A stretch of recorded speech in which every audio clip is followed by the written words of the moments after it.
Bonjour et bienvenue dans cette petite vidéo qui va vous montrer comment on va installer Joomla et WordPress. Alors je ne vais pas partir dans des configurations compliquées comme les vhost, on va simplement rester dans le dossier, pour moi c'est www parce que j'utilise WAMP. Mais si c'est EasyPHP vous pouvez le mettre dans le local data si je me souviens bien. Alors par contre là, vu qu'en localhost actuellement j'ai ces deux fichiers qu'on voit là, voilà, ça je vais les isoler dans un dossier tempo. Voilà. Ainsi, si j'actualise le localhost, il n'y a plus rien. Donc maintenant pour Joomla. Alors je vais prendre la dernière version, la 3, même si elle est de courte durée. On va la prendre en français, édition francophone, et voilà, ça télécharge. Et WordPress, on va prendre celle-ci. Donc je vous coupe le téléchargement, je vous reprends aussitôt. Donc les voilà téléchargés. Alors pour Joomla c'est 3.2.3 et pour WordPress c'est 3.8.1. Alors je vais préparer le terrain, toujours dans mon W. Un que je vais appeler Joomla en dossier, et un que je vais appeler WordPress. Alors vous pouvez regarder les autres vidéos qui vous montrent comment on fait des virtual hosts. Ça vous évite d'avoir des adresses comme localhost / Joomla ou localhost / WordPress. Oh, j'ai du mal. Donc, ensuite la base de données, c'est ce qui va être important. Alors je vais regarder phpMyAdmin. Donc visiblement j'ai mis un mot de passe root sur la base de données. Alors que vous ayez mis un mot de passe ou pas, ça va pas être très grave. Le tout c'est que vous puissiez y accéder.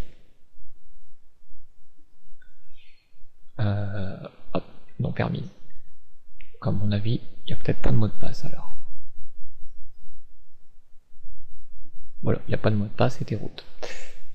Par défaut, quand vous installez de toute façon WAMP ou EasyPHP, il n'y a pas de mot de passe, vous y accédez en root. Moi je vous conseille de créer deux utilisateurs. Et pourquoi deux utilisateurs? Un que je vais appeler Joomla pour Joomla, un que je vais appeler WordPress pour WordPress. Donc j'ajoute un utilisateur dans la partie utilisateur sur le localhost, et le nom d'utilisateur, pour le premier je vais l'appeler Joomla. Bien sûr, vous mettez des noms plus compliqués si vous êtes en développement, si vous n'êtes pas en développement quoi. Pour le mot de passe, bon je vais marquer Joomla, je vais pas me prendre la tête. Voilà, et puis je vais répéter Joomla. Alors chose que je vais faire, c'est je vais cocher la petite case créer une base de données portant son nom et lui donner tous les privilèges. Ainsi Joomla n'aura le droit qu'à accéder à la base de données Joomla qui va être créée pour lui. Voilà, donc ça c'est à faire. On a fait ça, vous voyez, j'ai une base de données Joomla qui apparaît. Je recommence le même principe pour WordPress. Voilà, je vais le copier parce que sinon je sens que je vais me planter. Hop. Je coche la petite case et j'exécute. Et voilà. Bon, maintenant je vais les décomposer les deux archives.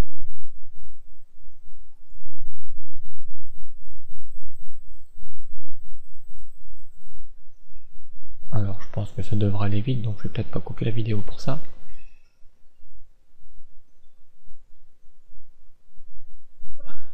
On va casser les pieds. Allez, bouge. Voilà.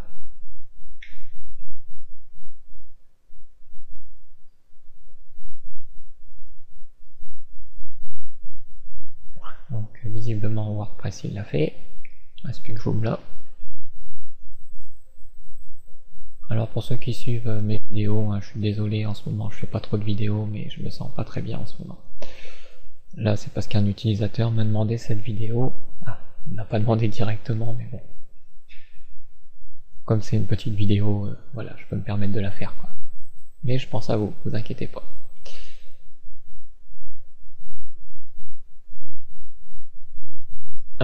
Je vais la mettre en pause puisqu'apparemment ça va durer plus longtemps que prévu. Voilà. Alors pour Joomla, je prends tout le contenu du dossier, je prends pas ce nom, je prends tout ce qu'il y a dedans. Un petit CTRL A, CTRL C, je vais retourner 2 fois en arrière et hop, je dépose tout ça dans Joomla. Je reviens dans mon dossier de téléchargement, je prends WordPress, dans WordPress, je prends tout le contenu. CTRL A, CTRL C, 2 retours, voire 3 retours en arrière. Allez, en W, WordPress, et je colle tout.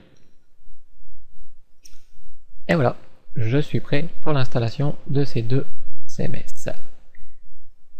Alors pour ceux qui se demandent c'est quoi CMS, hein, c'est des systèmes de gestion de contenu. Joomla est plus dédié pour portail web en général, WordPress pour les blogs. Donc on va commencer par Joomla. Alors je remets la de téléchargement. Donc configuration en français, le nom du site Joomla, allez. Description on s'en fout, l'email, allez hop on s'en fout. Qu'il soit vrai ou pas vrai, hein, c'est peu importe. Alors choisissez le nom d'utilisateur pour le compte super utilisateur. Et bah on va l'appeler admin. Surtout c'est pas à faire, hein, mais c'est pour vous dire. Vous choisissez un compte et vous lui donnez son mot de passe. Donc moi pour faire simple je mets admin admin admin. Voilà. Est-ce que le site est hors ligne? Bah non, le but c'est de le voir. Et on fait suivant. Donc l'étape base de données. Donc on laisse MySQLi, hein, parce que si vous regardez votre base de données, logiquement, si vous vous mettez sur localhost, vous allez voir ici l'extension PHP MySQLi. Donc vous laissez comme c'est fait. Le nom du serveur c'est localhost. Le nom de l'utilisateur. Rappelez-vous qu'on a créé un utilisateur spécifique pour Joomla. Et lui je l'ai appelé Joomla. Donc le mot de passe de cet utilisateur, je l'ai appelé Joomla. Le nom de la base de données, je l'ai appelé Joomla. Le préfixe des tables, ça c'est un peu bizarre, alors je vais appeler ça Joomla aussi. Vous pouvez changer, vous pouvez mettre ce que vous voulez. Hein. Surtout si vous changez, laissez bien le underscore, hein, le tiret là, c'est important. Installation précédente, tu peux supprimer, de toute façon il n'y a rien. Et on fait suivant. Donc finalisation, une simple page d'accueil en français, ou avec des données d'exemple. Alors on va prendre données d'exemple de type blog, voilà.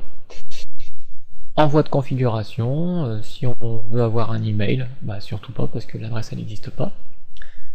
Et configuration principale, base de données, patati, patata. On fait installer.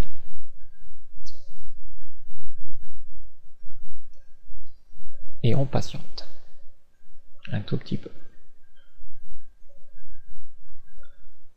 Au passage, on peut voir ce qu'il fait dans la base de données. Ça ne mange pas de pain, comme on dit. Et vous voyez qu'il est en train de créer des tables dans Joomla. Si je regarde WordPress, hein, vous voyez que pour l'instant, lui il va être vide. Il n'y a encore rien de fait. Donc je reviens sur mon installation de Joomla et on me dit super, c'est installé. Supprimer le répertoire d'installation. Alors vous pouvez cliquer ici, mais c'est rare que ça marche. Il a été supprimé, mais on peut quand même vérifier. Donc si je regarde dans Joomla, le répertoire installation, effectivement, il n'y est plus. Hein, quand on a décompressé Joomla, je vais vous le refaire voir, vous voyez qu'il y a un dossier installation, donc c'est ça qui nous demande de supprimer. Si vous êtes sur des serveurs d'hébergement, plus souvent vous devrez le faire à la main, ou via FTP bien entendu. Et ici on peut voir le site. Et voilà, me voilà sur mon site Joomla. Alors si j'ai envie de me connecter à la page d'administration, soit ici on a le lien pour se connecter à l'administration, ou soit parfois il n'y est pas. Donc s'il n'y est pas, c'est pas très compliqué, il faut aller dans le dossier administrateur. Donc là-haut dans l'adresse, on tape administrateur. On valide, et là on est l'authentification de Joomla. Donc moi je l'avais appelé admin, ce compte d'utilisateur, et son mot de passe c'était admin. Je me connecte, et je suis dans l'administration de mon site Joomla. Donc ici je suis pas là pour vous faire voir comment ça fonctionne, hein, je suis là juste pour vous faire voir comment on l'installe. Bon, maintenant que j'ai fait Joomla, on va faire WordPress. Alors je vais repartir sur mon localhost, je prends le dossier WordPress et on fait pareil. Donc faudra créer un fichier config patati patata. Alors pour l'instant bon, on va pas le faire. Hein, on fait créer fichier de configuration et puis si ça marche, ça marche pas, on le fera. Donc maintenant il va nous demander tout ce qui est informations de base de données. Donc c'est parti. Le nom de la base de données, ça tombe bien, c'est WordPress. L'identifiant, je vais appeler WordPress. Son mot de passe, c'est WordPress. La base de données, c'est localhost. Le préfixe, soit on met WP ou on peut faire comme Joomla, tu mets WordPress devant. Et on envoie. Voilà, c'est parfait, on lance l'install. Alors si cette étape n'a pas marché, il vous aura donné tout un fichier que vous devrez simplement le mettre dans le dossier WordPress. On va retourner en arrière, hop. Donc je pars dans WordPress. Ici, il vous a parlé d'un fichier wp-config que vous pouvez regarder. C'est ça qui vous donnera et qui vous demandera tout simplement de copier-coller ce qu'il vous donne et vous l'appelez votre fichier wp-config.php. Tout ce qu'il va faire ce fichier, hein, c'est donner les informations de connexion vers la base de données et tout ce qui s'ensuit, quoi. C'est ce qu'on vient de remplir il y a quelques instants. Voilà pour cette explication. Hop, on revient à l'installation. Titre du site, allez, WordPress. L'identifiant, ce sera admin. Le mot de passe, ce sera admin. Et admin. Bien sûr, hein, ça c'est à titre d'exemple. Et bon, on va lui redonner la même adresse. Demander au moteur de recherche d'indexer, je vais pas le faire hein, parce que c'est en local. Donc, mais si vous êtes en public, déjà mettez pas ces identifiants là, déjà, premièrement, et vous pourrez cocher ça, comme ça vous serez référencé sur Google. Donc j'installe WordPress.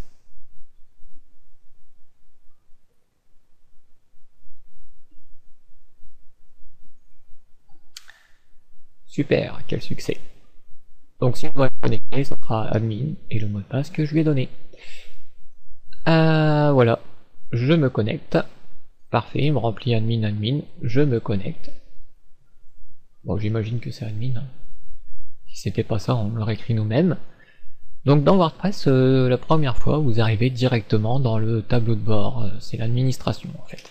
Si vous voulez voir votre site dans WordPress, vous cliquez sur aller sur le site. Voilà.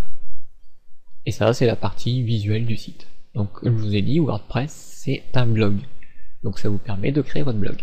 Bon, il y a des extensions et tout qui permettent d'aller franchement plus loin. C'est comme Joomla, hein, par défaut, c'est un site spécialement pour les portails et tous ces trucs-là, mais vous pouvez lui insérer des blogs ou des trucs particuliers. Hein, qui sont entièrement configurables, ces deux trucs-là. Voilà. Donc j'espère que vous avez compris comment on installait ceci. Surtout le point important pour l'installation, pensez à créer la base de données au préalable. Et si ça marche pas, c'est parce que vous ne devez pas mettre le compte root sans mot de passe.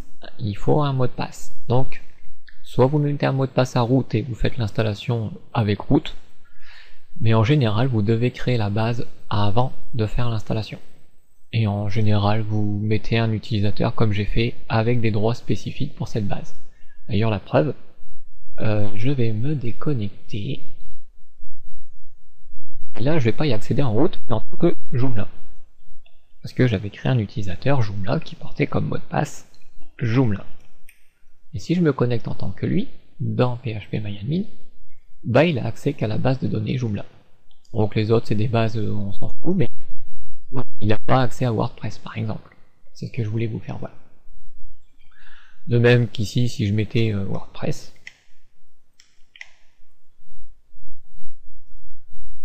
et lui c'est pareil, hein, il a accès à test, information, schéma et à WordPress, mais il n'a pas accès à Joomla. Voilà. Allez, sur ce, moi je vous dis ciao, bye bye, à la prochaine.